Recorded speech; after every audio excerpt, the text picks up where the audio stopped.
Welcome to the 12th episode in an old season of Amazing Race Recap from Reality TV Warriors. My name's Michael Armstrong. Joining me as always is the Canadian who has just had his first smile of the day when he began talking to us, Logan Saunders.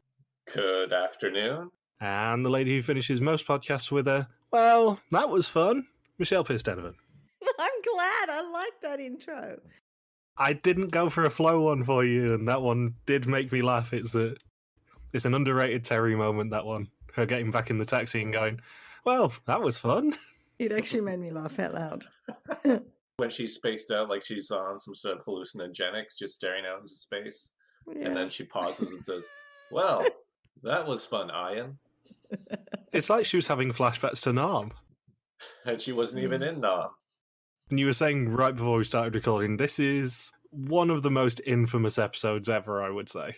Yeah, I think maybe the most infamous episode. Well, aside from shoving, I guess. But yeah, this is a memorable one for a lot of people. For one that doesn't involve shoving, this might be the most infamous, or not, or doesn't involve any physical violence. Any physical violence or production issues. This was all just one, in terms of one team or one racer's individual run for an episode. This might be the most infamous. Yeah, I think most people looking back on Amazing Race 3 would think it is the story of Flo and Zach.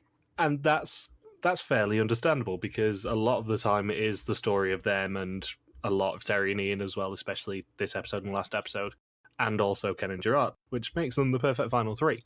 However, this episode is entirely Flo and Zach. There is basically no one else in this episode. It's funny because the other two teams do get quite a bit of content, but this aired in the first part of a 2-hour finale, and as somebody who watched this finale when it happened, and the reaction to it the next day when I was at school, and the articles that came out, and the fact that all three teams would do daytime talk shows the day after the finale, because that's how big reality TV was 20 years ago. I can assure you that this is all people remember is what happened to Flo, especially in the first half of this episode, and how she gets rewarded for it at the end of the next episode. I don't think you could have actually written a better 2-hour episode in terms of story for the editors than Flo has a complete meltdown in this episode, and then Flo doesn't have much of a meltdown in the next episode. Yeah. Usually what happens is when you have a 2-hour finale, it usually have 4 teams, and they have the 2-hour finale as an excuse to keep their most popular team in for the first half, because usually the really popular team goes home in 4th place, and then it's like, okay, we know if we just have our final 3, not as many people are going to tune in for the final week, so let's make it 2 hours so everyone is like, well, I'm already watching, even though my favorite team is going to watch the second hour. No, this is one of those very rare 2-hour finales with a final 3, and nobody's going to get the outcome that they wanted by the end of the 2 hours. Is this the only time that they've actually put a non-elim on the final 3? No.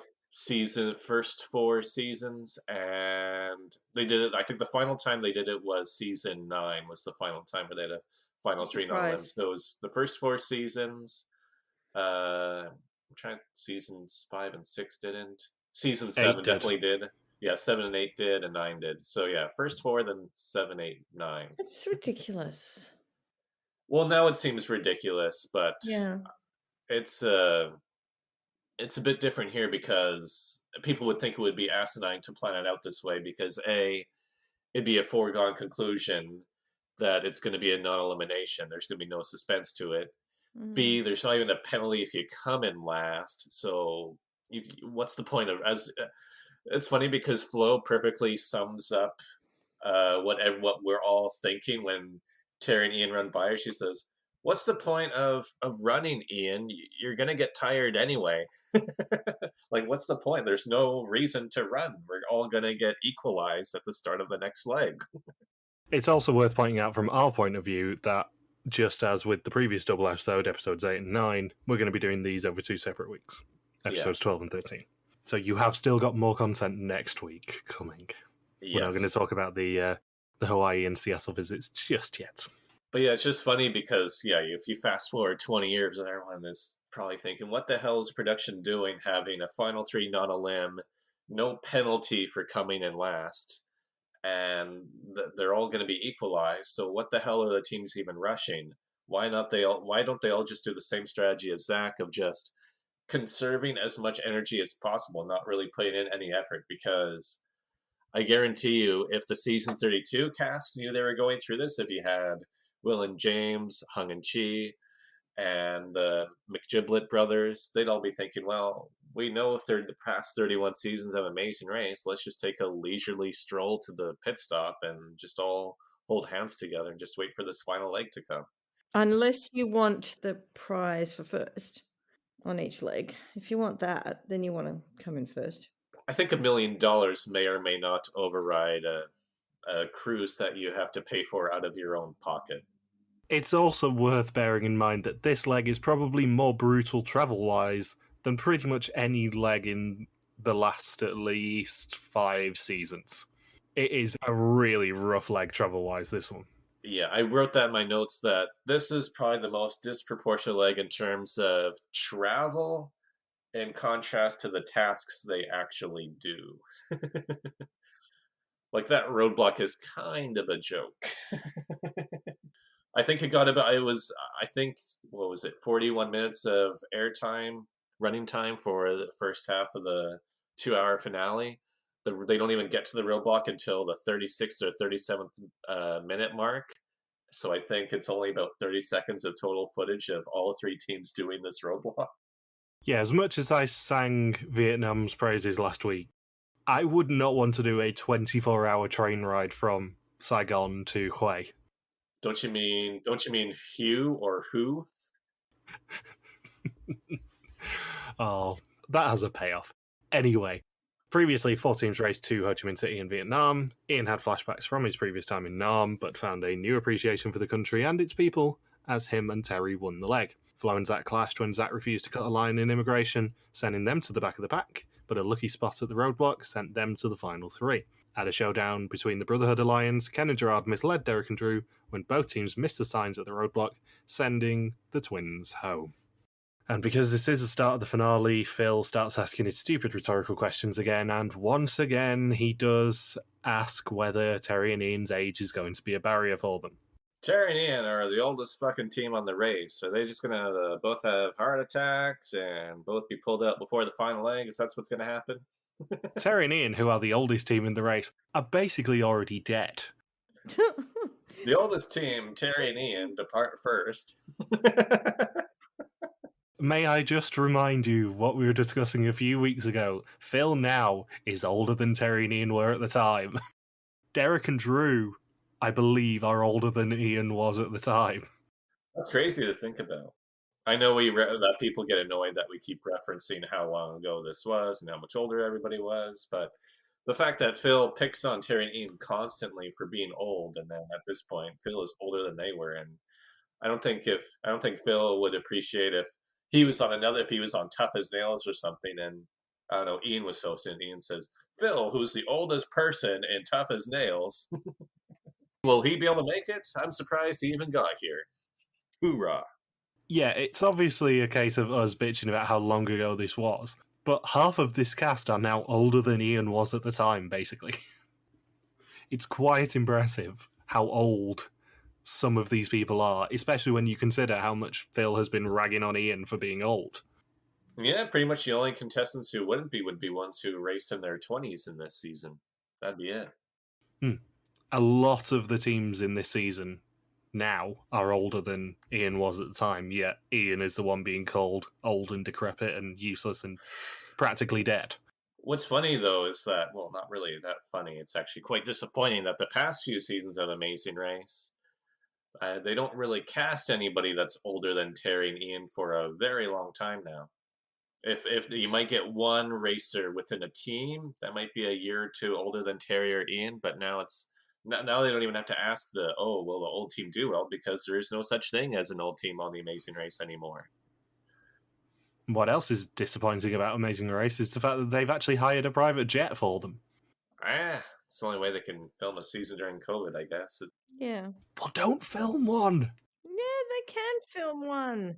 Do what Race Across the World's doing and say, we're coming back when the world is actually properly open again and we can do this show properly.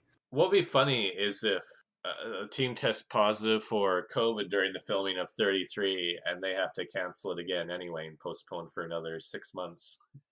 I just love how their desired crossover has not happened because they're having to refilm the start of the race now to remove all references to a Love Island crossover team because they broke up and are not returning.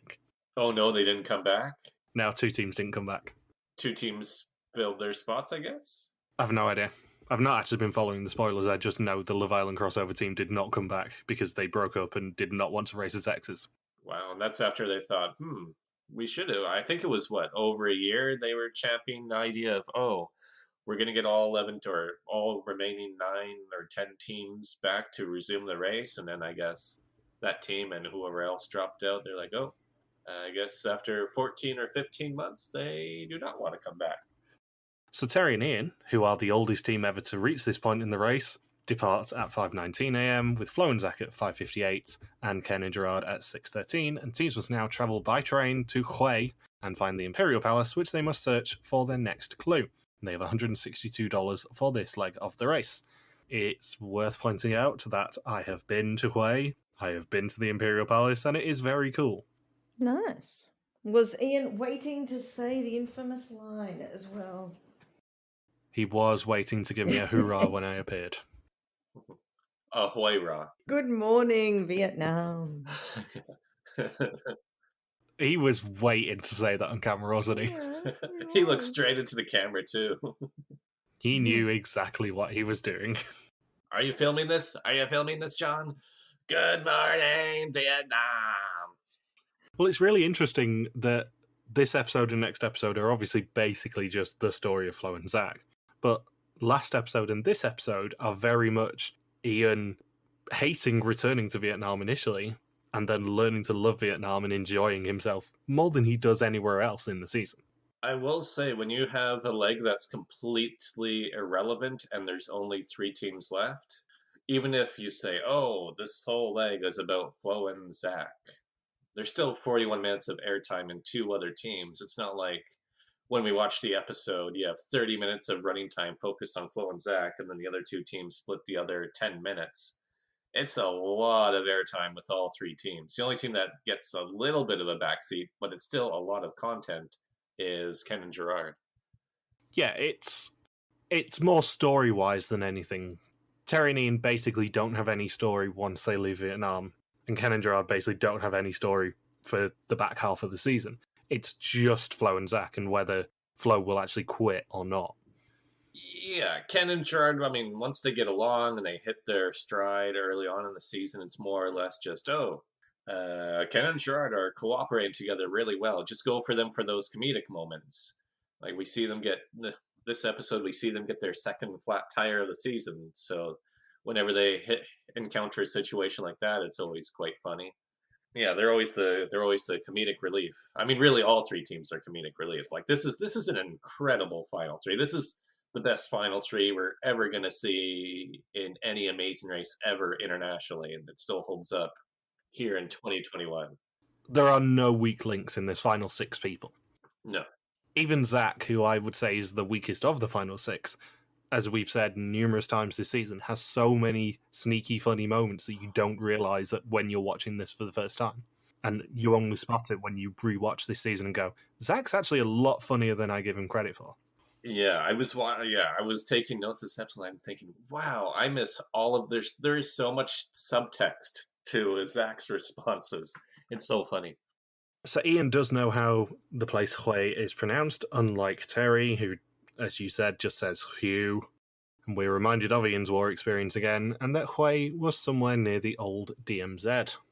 And Zach's first words of the episode is that Flo is fragile at the moment, so he's proceeding with caution. Caution, Flo ahead. Those words are not dripping with sarcasm at all. What was funny is that his first quote before that was, "We just have to maintain the focus. This is where we excel." That goes out the window within about the first 2.5 seconds after they check out of the pit start. And because I think Flo immediately says, I wish we'd been eliminated. And then Zach has to say, come on, Flo, just try and be happy about it. We're so close. And Flo says, I'm done being happy about it. This is misery. And she's not even realised it's a 24-hour train ride yet. No, she doesn't even know that's coming, and she's already wanting to quit. She's in the last 3, the final 3. Seriously, what is wrong with her? Oh my God. It's so funny because we're never going to get a situation where a team is going to be guaranteed a spot to cross the finish line, and it's a toss up if the team is going to quit or not, and they're leaning towards quitting. It's never happened before, and it's never happened since. So it's just great to see this big psychological breakdown because clearly Flo is just exhausted. This hasn't been an easy season. I don't give a damn. I don't give a damn if you're exhausted. It is 3 teams left. You are on the final part of it all. I don't care if you're dragging your ass across the ground. You do not act the way she acted. Poor Zach. That's all I can say.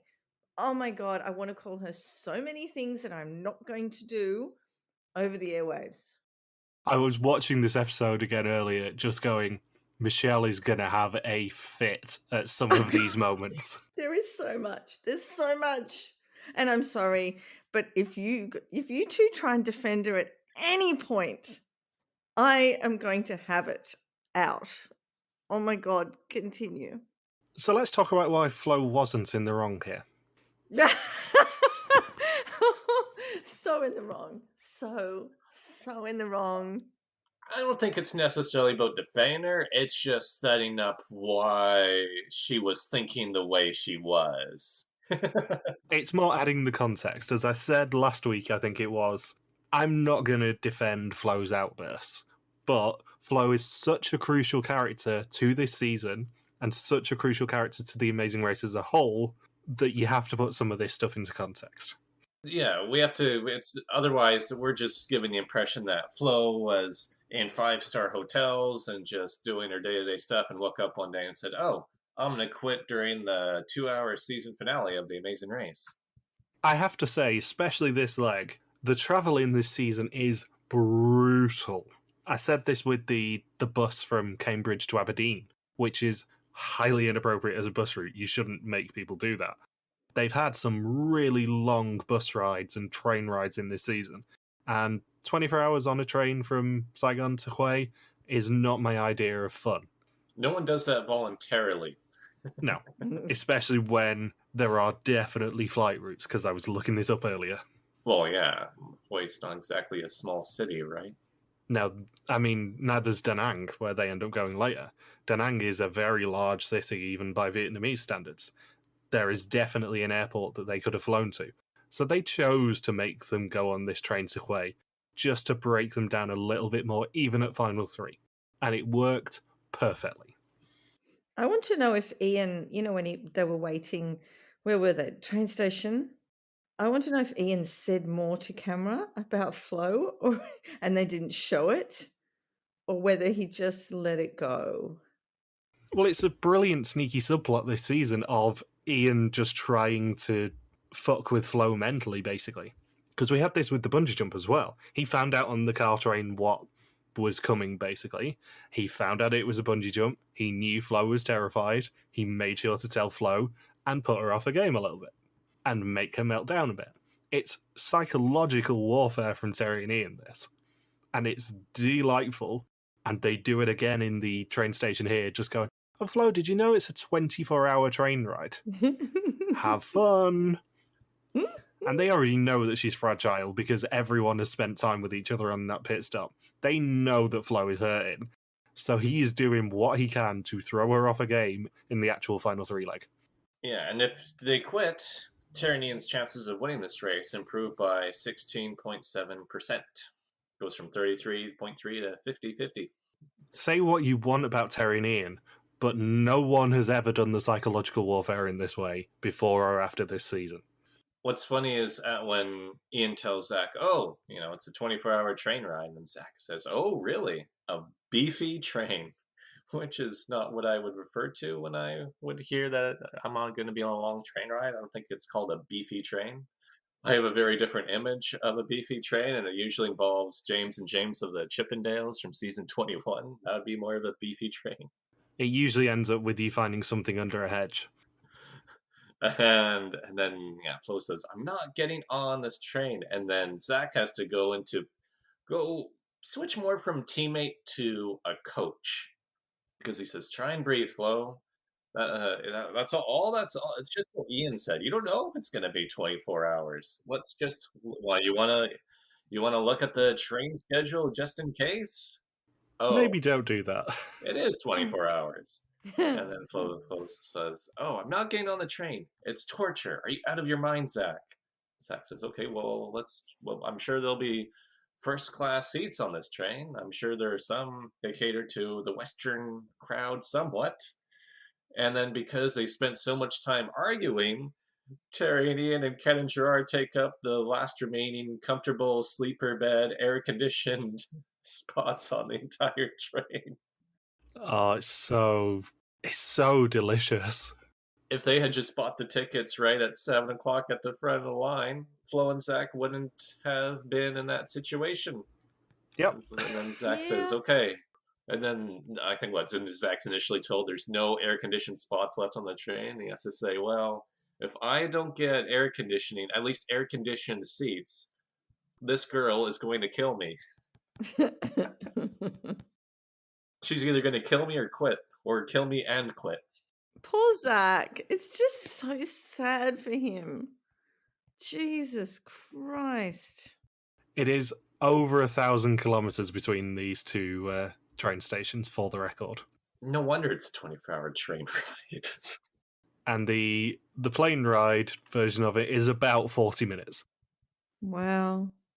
And Flo keeps telling Zach, "I'm going to have a breakdown on this train. You want to see me do you want to see me have a breakdown?"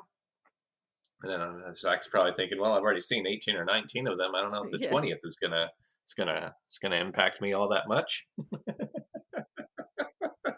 There's just so much to love about this train scene. And then Flo is just enormously sleep deprived. Again, was Flo in the right for threatening to quit on the final leg? If you ask Michelle Pierce Donovan, you're going to get a resounding no. But to add more context, you have Flo saying, she looks really exhausted, and she acts like somebody who is just completely out of their mind from the exhaustion. And then she's told it's a 24-hour train ride. Yes, she'll get air conditioning, but she won't even get a bed at all for the next 24 hours. No bed, no shower. And she just says, "Okay, I just have to lay on the row of seats before this train leaves." And I know what that's like. I've spent overnights in airports. If you're trying to sleep on a row of seats in a train station, a bus station, or an airport, that's the sign of somebody who is very, very tired, and it is very difficult to sleep in that position. The best thing about this is the Vietnamese disco. Yeah, I was about to say that the disco level music plays, and Flo has to switch terminals because it's just you hear how loud it is on the audio. The microphone isn't really cranked up to that much sensitivity, and you can just hear it blaring through the terminal. And Flo has to switch to a different terminal. And I think to put in context just how sleep deprived Flo was, is that she was able to fall asleep while laying on that row of seats. And that's a very difficult thing to do. People will try it. They'll sleep in that position. They'll lay down in that position for hours, but they don't get actual sleep. Flo was able to sleep in this position. So I'm thinking, wow, this is just pure exhaustion that has taken over her entire mindset and the way she communicates. There's no real level of sanity left in her brain right now. Can I just say, you think that? You know what I thought? I thought, well, obviously, when she became a mother, if she had the same mindset, she obviously didn't work because she couldn't cope with life. Like, seriously, I used to go to work on 4 hours sleep in succession, days in succession. And this poor little one, oh, so annoying. She's probably never been through a situation like this before. Oh my God. This is probably the most exhausted by far when you think, like, compared to, say, Teri and Ian, they have kids. Ian was served in the Vietnam War. They've been in more exhausting situations than this. They know they can get through it. I bet you Flo has not been anything remotely even comparable or close to this. Correct. But I wouldn't have acted like that at her age. I am not that No, kind of weak. Oh my God. She is so weak. I just can't take her. Oh my, I don't know why Zach didn't just walk out on her because she's $1 million just US in impossible. 2001. Correct, yes. But she's impossible. It's also worth reminding people that you might have gone to work repeatedly on 4 hours sleep, Michelle, but your solution to shut your children up was throwing them in a hole in the ground and Well, pretending yeah. they don't exist. But I still had to feed them. I still had to be awake. What if you went to work on 4 hours of sleep and they played blaring disco music when you tried I to go went to to bed? preschool. They did have blaring disco music, but actually it was geared towards 3-year-olds. So it's even worse. This train storyline is better than anything anyone could ever script for this season. We love doing fake podcasts, and even we wouldn't come up with the idea that someone is so sleep deprived after 4 weeks on the road and so desperate for a shower or food or anything like that that during a 24-hour train ride, she prevaricates so much she loses her sleeper cabin because, she's having to move to another terminal because when she was trying to sleep in the terminal, disco music started blaring. You couldn't script it. No, I mean you'd think it was fan fiction. Like you would have. I'm thinking with Zach, he might be thinking, "Oh man, maybe we should just quit this thing. I don't want to put up with this." And then a producer quietly walks over and says, "Psst, you have a 1 in 3 shot at winning $500,000 US USD." And then Zach probably sits there for half a second. Maybe I'll give this a shot then. And if you believe the internet, he got far more than $500,000 anyway. Yeah, we'll get to that. We'll get to that next week. Oh, I don't know this. Oh, it's a constant theory that Zach got far more money than Flo did in the end. He didn't, for the record. I seem to remember it was a joke that Flo told in one of the post-season interviews, and people actually took it to be fact. Yeah. So they're still not on the train yet. Like we're about 10 minutes into this episode, and I think Flo and Zach are still in the terminal because this is. Do you really want to see them pull on a wench at a roadblock to get a clue? No, you wanna see this instead. This is far more entertaining. You want to see her have another 10 minutes of meltdown. Yeah, and then she says, "Oh after she has her nap, she says, "Oh, my foot's asleep." And then Zach says, "That's good. The more sleep, the better at this stage." I know. It doesn't even make sense. That's good. Your foot's sleeping too. It's such a brilliantly dickish thing for him to say, which makes it so much funnier because anyone watching this episode for the first time immediately hones in on Flo and goes, "She's the worst, she's awful, she wants to quit." But if you take a look around Flo, not only do you get the hilarious storylines of stuff like Ian continually trying to mess with her mentally and give her a breakdown, but also the disco thing. But then you also get the really fun stuff like Zach's slightly snarky comments. And I know I've made this comparison before, and Brooke and Scott will probably both listen to this. Brooke, you are nowhere near as highly strung as Flo ever was. Oh, yeah. I've actually got Brooke written down on my page here later on. The comparison that people always make is that Brooke and Scott are the new Flo and Zach. Yeah, I can see the comparison, but obviously, Brooke holds her weight a lot more, partially because of the robot rule and partially because, she's had a lot more life experience. But the comparison between Zach and Scott is actually very interesting because both of them are very snarky, but you never remember Zach being as snarky as Scott was. I don't remember Scott in response to somebody saying their foot's asleep. I don't remember Scott saying, "Oh, that's good. You got more sleep then." I don't think Scott ever lost his temper with Brooke as much as Zach loses his with Flo in the mid part of this season as well. Yeah, Scott has was very steady the whole time. Not steady as in relaxed, but his attitude towards Brooke was always the same. With Zach, it ping pongs a bit in terms of how in terms of his coping mechanism with all of Flo's meltdowns. He needs to get his savage remarks in, or he probably doesn't have as much fun with Flo constantly wanting to quit. Because I think part of him is just as amused about it as the audience is. Oh yeah, he knows he's getting loads of airtime out of this. He knows that this is going to be really fun to watch back on TV. Maybe not much fun to live with at the time. What's even more amazing about this is when they do get on the train, Zach knows Flo is really close to quitting. He smells her wanting to just throw her hands up in the air as if she doesn't care about the race and say she wants to quit, even with the finish line right there. There's no more eliminations. Everyone is, unless you pull a Joe and Bill and do something completely ridiculous, or a David and Jeff, you are going to cross that finish line. And Flo is very close to saying, "Nah, let's instead fly to the finish line on the same flight as the other two teams, but we don't get to participate." And then we see the other two teams in their comfortable sleeper cabins, and then Flo is trying to sleep on that chair. And then I think at the end of it, she says, "Oh, I feel like I got hit by a truck. I see Zach, so I guess I'm probably in the right place." She is so out of it when she wakes up. Yeah.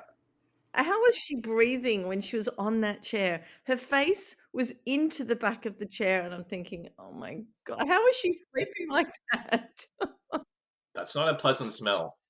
The other thing I did want to mention is that after our discussion about how the best tactic in Vietnam is to basically just walk in a straight line, everyone goes around you when you're crossing a road, that's literally what Ken and Gerard do at the start of this episode.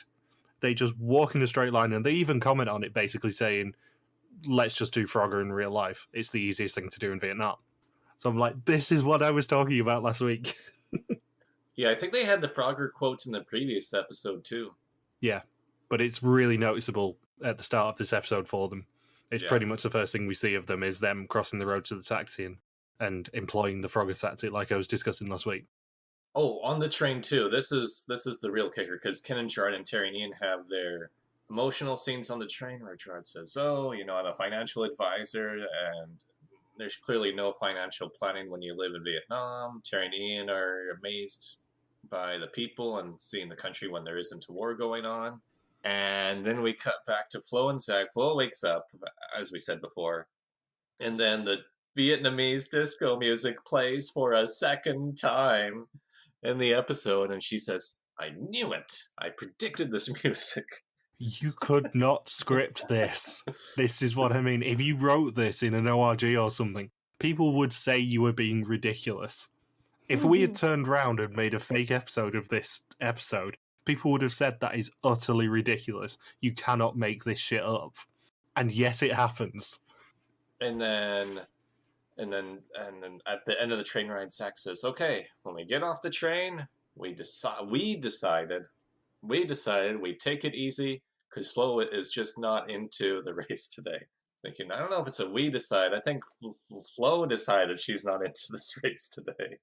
You have no choice but to take it easy. And my favourite thing is, they get out of the car park first. Taking it easy is the correct tactic for them at the start. It pays off. All I could think during this episode was, how did producers not get rid of foregone conclusions of non-elimination legs at the final three starting next season? Why did they still? Because clearly, Flo and Zach are not. You can't really say they are racing. They're just Meandering. progressing. Yeah, meandering. They'll get there when they'll get there. I think that was an actual quote they said after they did the roadblock. They'll get there when they get there. I'm thinking that's not really a race per se. No. That's completionist. They absolutely do not give a shit in this episode.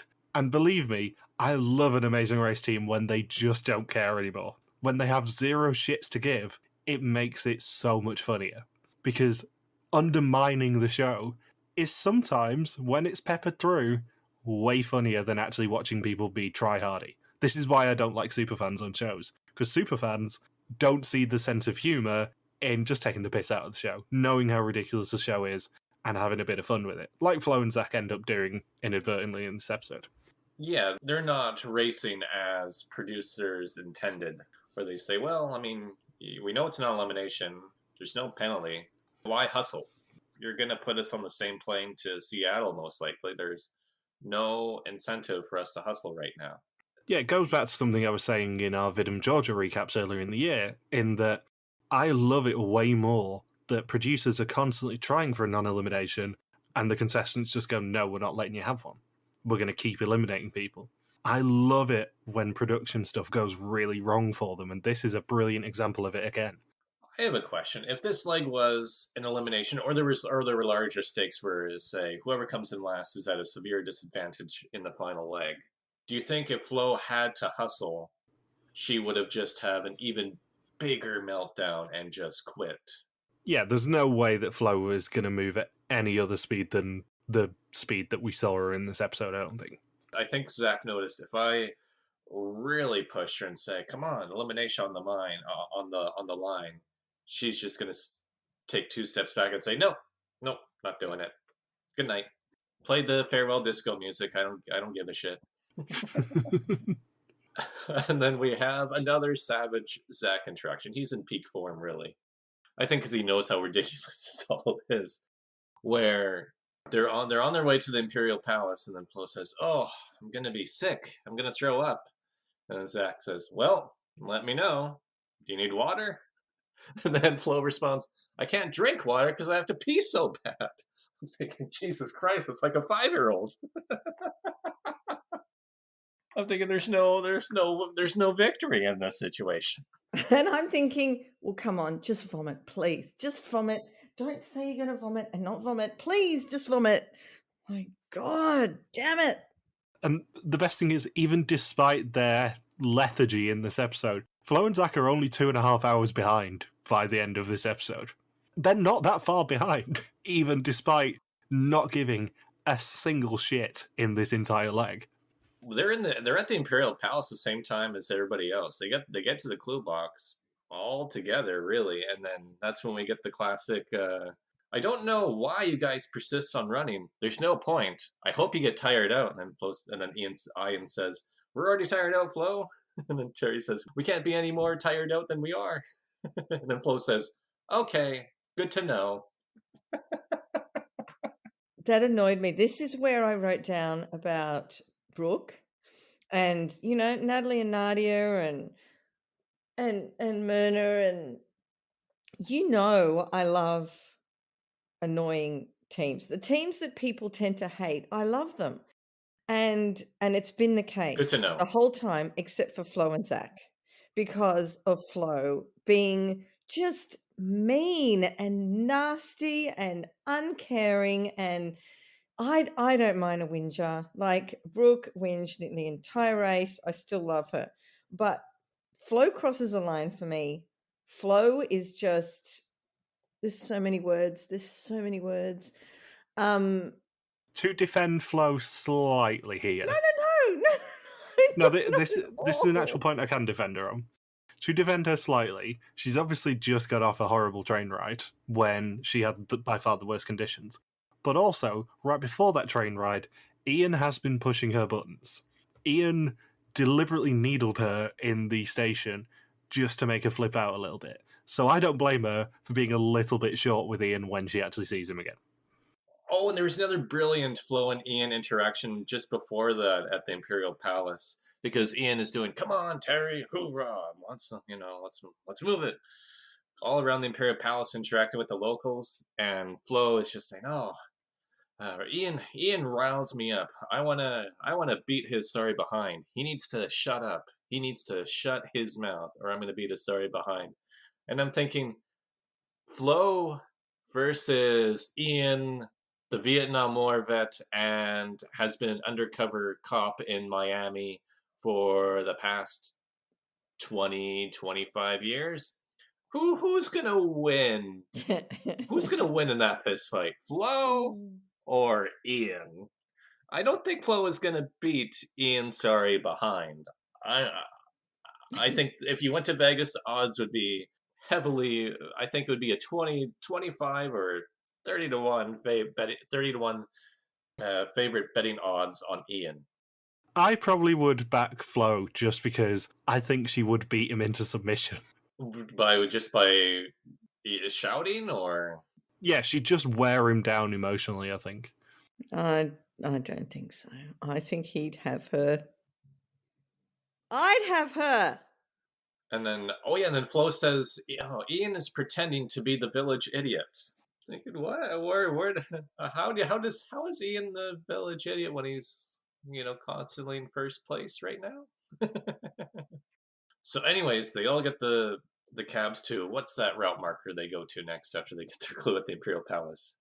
It's the village of Namo Danang, and to find the village's bridge, where they will find their next clue. And then when Ken and Gerard get dropped off at the bridge, because I think they're in first place, they're first to that clue box, and then Ken it's Gerard that turns to the taxi driver and says, "Stay, stay, stay," and he puts his hand out too, and I'm thinking, the driver is not a dog, Ken and Gerard. Stay, don't move, good boy, good boy. Here's your dong. And we get the detour. We have an actual task they have to perform. We do, and it's probably, just like this is a very famous episode, this is probably one of the most infamous detours ever. It's basket boats or basket bikes. In basket boats, they have to each paddle a coracle across to an island where they'll find the next clue, and in basket bikes, they have to pedal a bike that has been laden with loads and loads and loads of fish baskets all the way down a 1-mile course to find their next clue. And I believe the basket bikes comes back as a switchback roadblock in, you guessed it, season 29. Does indeed. And it is one of my favourite detours ever, this one. I love it so much. It's when you watch the episode, you think, oh, Flo, or when this detour, when Flo eventually switches to the basket bikes, you think, oh, Flo is such a wimp for not being able to do the basket bikes. And then you fast forward 26 seasons later when they do it as a switchback, and Floyd has to be medically evacuated due to performing that very same task. Yeah, it's a brutal task. And we see Teri in the, I know we're jumping ahead a bit, but Teri in the cab afterwards where she's really spaced out. She doesn't speak for several seconds and says, "Well, that was fun." You realize, maybe Ken and Gerard and Teri and Ian were a lot closer to passing out and needing to be medically evacuated than we thought 20 years ago, especially now that it was confirmed Floyd was medically evacuated. He could not perform that very task. That was one of the best lines of the episode. That was, as well as Teri saying to Ian, "Iron, schmuck." Yeah, I wrote that down too. Ian, help me, Ian. Lousy schmuck. I'm thinking, when did Teri become an Italian American in Brooklyn? You schmuck, Ian. You're not helping me with the basket bikes. See? Well, it goes back to what I was saying about the humidity in Vietnam is nuts. I would not want to perform a physical task in Vietnam, knowing how humid and how hot those areas of Vietnam are. Because, as I said, I've been to Hue, I've been to Da Nang. It's a very warm place. Yeah, that schmuck. When I get a hold of him, I'm gonna cut him up like a pizza pie. What a mistake in America. Hey, I'm trying to walk here. So, Michelle, which one of these would you have picked? I'm not going to ask Logan because I know the answer because he can't ride a bike. I would have picked the boats only because the bikes are so heavy. Yeah, I would have worked out a way to do the boats, even though Flo said, "Oh, there's got to be a better way to do it," and I'm thinking, "Oh, what's she going to come up with? "Oh, just hold on to my boat, Zach." I'm like, "Hold on to my boat, Zach? That you're not doing anything then. How is the better way?" And then she starts crying, and I've written in capitals, "Just stop it. Just stop." I have experience paddling circular boats. There's a learning curve at the start because Gian and I did that about 2 months ago. We did that. We went on a double date with another couple, and they had these inflatable circular boats. And at first, we did not make much progress. But then, after I would say 20 minutes or so, then we got the hang of it a lot better to paddle across in the boats. Because at first, yeah, you will just spin and spin and think, oh, well, what the hell am I doing wrong? But then you get the exact rhythm of how your body needs to be positioned and where the power needs to be when you paddle. Has anyone ever paddled a circular boat before? I have. Just thought I'd give you a coach moment there. Hmm. I think the boats is an obvious trick detour option. I think that is a significantly harder learning curve than the bikes, if you can ride a bike. Well, I can ride a bike, but oh God, it's just so hard. Worst case scenario, you can just push it. It's only a mile. I know, but Flo and Teri looked like they had a hard time holding it upright. It's all about the balance more than anything. What Mm. they should have done, both Zach and Ian, is make sure that their partners got on the bike and make sure that they had the balance first before they did their own one. Yeah. Because that's the trick. As soon as you get the balance on it, you're absolutely laughing. But none of them seem to realize that. Yeah, because I don't think pushing is really an option because I think both teams speculated it was about 500 pounds of shrimp baskets. Which I'm thinking that's a big weight to try. Even if it's not really 500 pounds, that's a mile is a long way to push that where your only source of power is having your two hands gripped on the handlebars, and that's where all of your exertion has to go to try and move this thing. Like no wonder they had to resort to using locals because there's no way you can push it that far. I think £500 may have been a slight exaggeration for comic Yeah. effects. Yeah, I'm sure, but I wouldn't be surprised if it was really, say, a couple, potentially a couple 100 pounds. Because that was a lot of shrimp baskets. It was crazy. Yeah, it's basically a detour choice of balance in the bikes and rhythm in the boats, and I think it's significantly easier to get the balance right than it is to get the boats. Yeah. Quick question, Logan, how have you grown up not knowing how to ride a bike? I tried about 5 or 6. Did I not tell the story about me trying to learn how to ride a bike 6 years ago? No? So let me see. It's been a while since I've told this one. So my coworkers from several years ago, they had a bike. So one morning, I think it was before we went out to work. We went at 7 o'clock in the morning or something, and we go out near the dog park by my house. And they're like, "Okay, all right, we'll show you how to ride a bike." And the one guy even has to push behind me. Like I'm a 5 or 6 year old kid trying to learn how to ride it, and I'm just really struggling how to figure it out. And there's this one man. He was about 80 years old, and he's just casually walking by, and I'm practicing on my bike. My two coworkers, they were standing about 50 feet away, and the 80-year-old guy was just watching me on the bike, and then he goes up to my coworkers, and I didn't hear this. I was out of earshot. And he says, "Oh, is that guy have brain damage, or is he mentally challenged?" It's a And then question we ask ourselves every podcast. they thought I had. Oh no, I know what he said. He said, "Oh, did he have a stroke when he was younger?"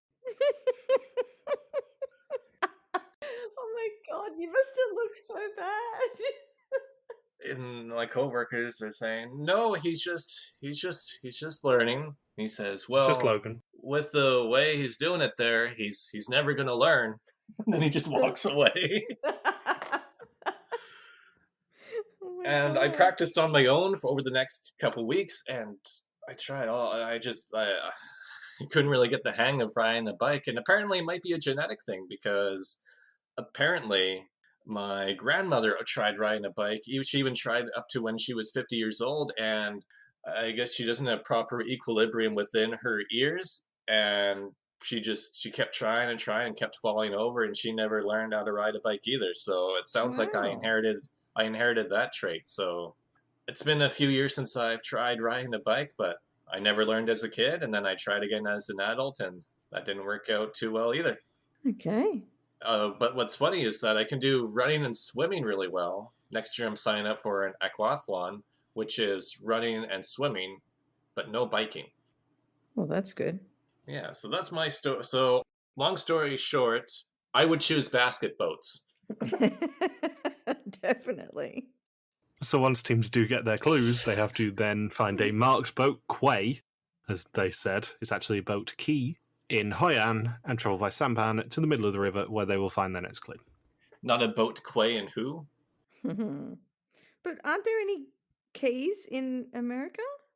I'm not sure whether they use the word key, because they can't pronounce boy either, as in a boy floating in the water. Oh, yeah. Buoy. They pronounce it buoy. We also say buoy. Yeah, you're wrong. Yeah. It's boy. But yeah, I'm not sure if key is a thing. That's what I was thinking, actually. And I forgot to search. I've never heard anybody say that here in Canada or in America. We probably just say docks. Mm. In fact, I'm pretty sure there's a key in Vancouver. Oh, maybe. Not exactly on the ocean. Yeah, there is. There's quite a few keys in Vancouver. Oh, okay. I've just never heard anybody really say key. Mm. Maybe, or unless it's somebody from Boston saying they forgot the car keys. So Flo and Zach nearly paddle to the wrong island, and then they end up rowing back, breaking one of the Michelle pissed Donovan rules and switching detours. Flo says she got stressed out when she realised she was paddling to the wrong place, and they switch to the bikes. And Teri and Ian, as you guys said, get into their cabin. It's all silent until Teri says, "Well, that was fun." Hmm. And then Flo and Zach switch back to the boats, and Flo says she wants to go home again. Another quick funny moment is when Flo and Zach initially switch to the bikes. Ken and Charter get into their taxi and they say, "Oh, I guess Flo and Zach are done too." Oh, boys, if only you knew. Yeah, because then Flo has her meltdown where she's trying to paddle. Oh, I'm not even tall enough to do this, and then puts down the paddle and cries as she spins in the boat. And then she said in the confessional that it felt like her brain had shut down. So at this point, you feel a bit of sympathy for her, thinking, man, like in Michelle reflection, doesn't. when she's Not at Michelle all. doesn't, but when Not at she's all. at the pit stop, she's looking back on the leg and thinking, I just felt like my brain wasn't properly connected today. And then she says, I'm about to lose it. I'm about to lose it. Get me to shore, Zach. Get me to shore. And then she can't paddle. She goes to the bikes, and then she's even before the bikes. I think she says, "I'm gonna quit this fucking stupid game. I can't do it. Get me out of here." And then Zach tries to calm her down for the 1 millionth time in 34 hours, I guess, and says, "Flo, can we talk for a second?" No. Well, we should talk about it because it's kind of my game too. You're not the only person on this team. So they come up with a compromise where Zach says, "Well, even if we're 7 hours late after all the teams tonight, we can still cross the finish line and have a good race." And it makes you think, because people might be thinking, well, why didn't they just take, what is it, a 6 hour penalty for detours? Is that still the rule? 6 hours? Hasn't it gone down to like 2 now? I thought the roadblock rule is 4 hours. It was. It definitely. Well, it used to be 24 in this era. Then it went Yeah. down to 6, and I think it's now down to 2 or 3. How would it be shorter than a roadblock? The penalty for quitting a detour has gone really low. It's definitely no more than about 6. Yeah, I was thinking it can't be, because a roadblock should be the lowest penalty because only one person can do it, and it's just you can only do the one task. But a detour, it's you do it as a team, and you have a choice between two different tasks, each with its own pros and cons. So I'm very surprised that could be the shorter penalty in contrast to a roadblock. So I assume they're both probably 4 hours nowadays. And then active route infos are 2 hours if Amazing Race Count is the international standard for active route info penalties. So, as of Amazing Race 17, a team that quits the detour without completing either task is assessed a 6-hour penalty. As of Amazing Race 29, if a team is unable to complete either half of the detour due to unavoidable circumstances, they're assessed a 2-hour penalty. Unavoidable. Okay, that's an unavoidable circumstance. Okay. Prior to this, the penalty of being unable to complete a detour was 4 hours. So it's 4 hours for roadblock, 4 hours for detour. Roadblock's 4 hours. Still, according to the Amazing Race Wiki, that is. All right, question. Yes. You know how Zach got the 2 locals to do the boats? Yes. Now, I'm pretty sure that isn't what you're allowed to do nowadays. Not anymore. No. But back then, I wonder if it was a rule that you weren't allowed to do that. However, they needed Flo and Zach in the final, so they thought, bugger it, let them do it. What do you think? Well, the thing is that at the bike detour, locals were holding up the bikes for Teri and Gerard. So it's locals did most of the work there too for them. All Teri and Gerard had to do was just pedal the bikes. I think this is one of those situations where they didn't realise it wasn't in the rule book until it happened. Yeah. And they closed that loophole later on. Yeah, Zach, I mean, of course, Zach is going to find any team really wants to find the easiest way to complete a task within the confines of the rules. Hence why we had season 32 play out the way it did. Not enough loopholes closed even 32 seasons later. Yeah, I think it was a loophole that they didn't spot. So another point I want to make is that I think I was about to make earlier is that when Zach says, "Oh, even if we're 7 hours late tonight, we can still cross the finish line." The thing is, they still have to do this detour because we're still under the rule set that if they were to quit that detour, it's a 24-hour penalty. So that's why otherwise, I'm sure Zach would have said, "Screw it. Give us the 4-hour penalty. Let's just go. This leg means nothing. We can't get penalized. Let's just take the 4-hour penalty and move on. And we'll quit, and Flo has to do the roadblock. We'll take a 4-hour penalty there too." But because it's a 24-hour penalty, that's why they have to keep going back and forth until Zach figures out a solution that they can do this detour. Mm-hmm. So, once teams get to the middle of the river, it is a roadblock, which is who wants to fish for a clue. In this roadblock, one team member must use a Vietnamese winch to raise a net containing their next clue that their partner can collect. And it is Ian, Ken, and Zach doing the roadblock. Oh, I have to go back to another Flo meltdown moment that I connected to earlier in the season. Because I think it's before they even switch back to the boats, where Flo is just really losing it, saying, "Do you want me to get hurt, Zach? Do you want me to get hurt trying to pedal this bike? There's no way I can do this." And then she says, "I want out. I'm finished. I'm finished with this. I want to go home." And then she gets off the bike, and in a flashback to just a few episodes earlier in Switzerland, she takes off her helmet and she chucks the helmet again. Again. Oh my God. Thinking, wow, I would hate to be a helmet around Flo. I'm just going to get launched each time. She threw it on the ground. Yeah, I'm an adult. My dad is not a cell phone. I'm not a part of your system. What the hell? Michelle has never heard that before, which makes it even funnier. No. Okay, yeah, she needs to... You've clearly not read the Tarstorian blogs closely enough, because I referenced that song a few times by Andy Samberg. I do read your blogs, but yeah, sometimes I'm like, oh my God, what is he saying now? You should see my season 22 premiere recap. So yeah, once teams pull the clue out of the river, they have to then find China Beach, the pit stop for this leg of the race. The last teams check in won't be eliminated. It's fun writing that down. Yeah, where Phil says, no, nothing's going to happen. It's just a beach. We didn't have to try too hard. Absolutely zero consequences here. This is why we have 12 episodes instead of 13. And Ian says on the way to the pit stop that he's realised he's a bit overbearing with Teri, but she's a very tough chick. Meanwhile, Flo says on the boat, "I feel like a dead rat." Yeah, and I'm looking at her thinking, okay, how? Jesus. I'm so glad we did this season just because Michelle hates every second of Flo being on the screen now. Well, yeah, right now, yes. I think it was fine up until episode 9, 8, 9. And then she just took it to another level. So Teri and Ian checking in first, and they win a trip for 2, not from Travelocity, on the Radiance of the Seas, all around Alaska. Which, having done that sort of a cruise, is a fun one to do. I did that when I met up with Logan in 2014.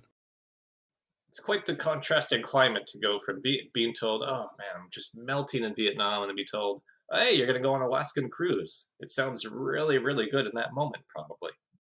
And Flo says she's had her first smile of the day when she sees how peaceful the water is on the river. See, redemption arc coming in, guys, sneaking under. And then Ken and Gerard checking in second with absolutely no intrigue. And Flo and Zach checking in third, but are not eliminated as this is the final predetermined non-elimination leg of the race, which they all knew anyway. Do you know what keeps Flo sane? A Diet Coke. Oh, yes. That was her exact word in the taxi. She says, "The only thing that's keeping me sane is this Diet Coke." She's just looking for the sponsorship money, that's all it is. Yeah. Forget Snapple. Fuck Snapple, give me a Diet Coke. And then Zach just says, "Yeah, good. That's good, Flo. Yeah, keep drinking your Diet Coke. I may or may not put some antidepressants in there. He's so wonderfully over it by now. I may have grinded up some Prozac and thrown it into your Diet Coke, along with another and caffeine." Something very interesting about this pit stop as well, it's a very rare example of us seeing the greeter greet every single team. I guess when they already greet the first and last place team, may as well just show the greeter with the second place team. Just one more.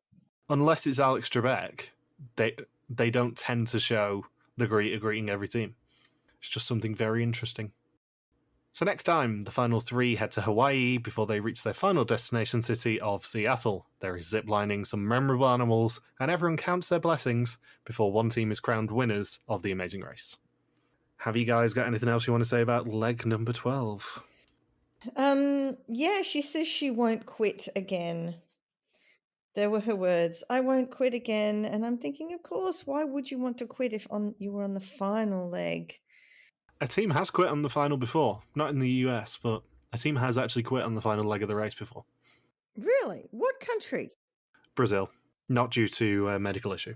Wow.